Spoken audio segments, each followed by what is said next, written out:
Nakipagpulong naman si Transport Secretary Arthur Tugade sa mga business leaders upang ilatag ang kanilang mga plano sa pagresolba sa problema sa transportasyon sa bansa.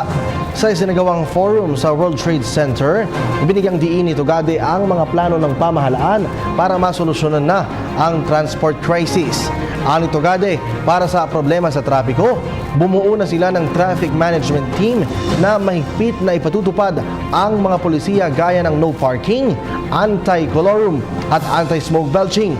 Para naman anya sa rail system ng bansa, kumuha na sila ng mas maraming tren para sa Metro Rail Transit 3. Mula sa 16 na tren na mayroong 48 cars, naging 20 tren na ito na may kabuuang 60 coaches.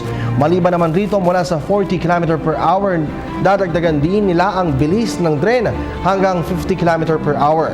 Sa pamamagitan nito, mas tatagal ang operasyon ng tren. Hi! Ako si Ria Fernandez. Mag-subscribe na sa PTV YouTube channel. I-click lang ang subscribe button.